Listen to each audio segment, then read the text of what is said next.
Let's discuss the concept of God in Sikhism. Though Sikhism, it is not a major world religion, it has a huge following. And it is an offshoot of Hinduism. It was founded by Guru Nanak in the late part of the 15th century in the land of Pakistan and northwestern India called Punjab, the land of the 5 rivers.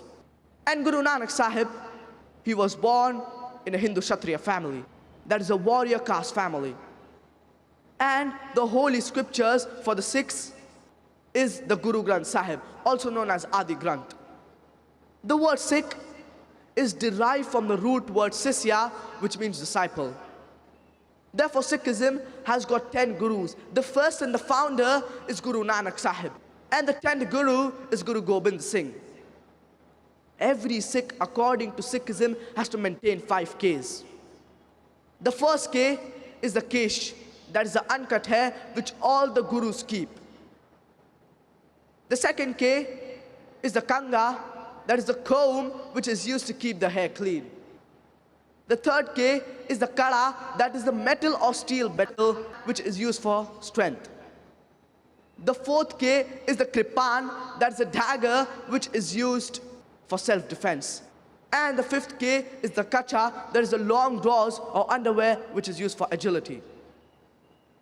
Every Sikh, according to Sikhism, has to maintain these 5 Ks. And if you ask any Sikh regarding the concept of God in Sikhism, the best reply he can give you is quote to you the Mool Mantra, the fundamental creed of Sikhism. That is mentioned in the first volume of the Guru Granth Sahib, first chapter, first verse. That is called the Japuji. That Almighty God, He is great and compassionate, who is free from fear and hate. The unmanifest form of Almighty God in Sikhism is Ek Omkara. And the manifest form is Omkara. And there are various attributes and descriptions given to Almighty God in the sacred scriptures of the Sikhs. It says that Almighty God, He's Akal, that is the eternal. He's Kartar, that is the creator. He's Satnama, that is the holy name. He is Sahib, that is the Lord. He is Parwardigar, that is the cherisher. He is Kareem, that is the beneficent. He is Rahim, that is the merciful. He is Wahiguru, that is the one and true Almighty God.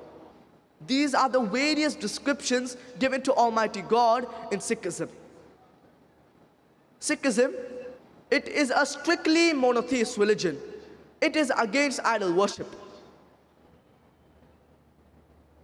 Sikhism does not believe in avatar, that is Almighty God incarnating, Almighty God taking the form of human being. And we know that Guru Nanak Sahib, he was influenced by Saint Kabir. And many students, they learn the famous couplets of Saint Kabir in their schools. And one of the couplets they learn are, Dukh mein samiran sab kare, sukh mein kare na koi, jo sukh mein samiran kare, to dukh kaaye hoye. That during trouble, people remember God, but no one remembers God during peace and happiness. The person who remembers God during peace and happiness, why should trouble touch him? And a similar message is mentioned in the glorious Quran in Surah Zumar, chapter number 39, verse number 8. وَإِذَا مَسَّ الْإِنسَانُ ضُرَّ دَعَا رَبَّهُ مُنِيبًا إِلَيْهِ ثُمَّ إِذَا خَوَّلَهُ نِعْمَةً مِّنْهُ نَسِيَ مَا كَانَ يَدْعُو إِلَيْهِ مِنْ قَبْلُ وَجَعَلَ لِلَّهِ أَنْدَادًا لِيُضِلَّ عَنْ سَبِيلِهِ قُلْ تَمَتَّعْ بِكُفْرِكَ قَلِيلًا إِنَّكَ مِنْ أَصْحَابِ النَّارِ. That when trouble touches a man, he cries out to his Lord, asking for forgiveness. But when he has peace and happy times, he forgets Allah subhanahu wa ta'ala. He forgets his Lord, thus misleading others on the wrong track. So if you read the sacred scriptures of Sikhism, you should understand the concept of God in Sikhism.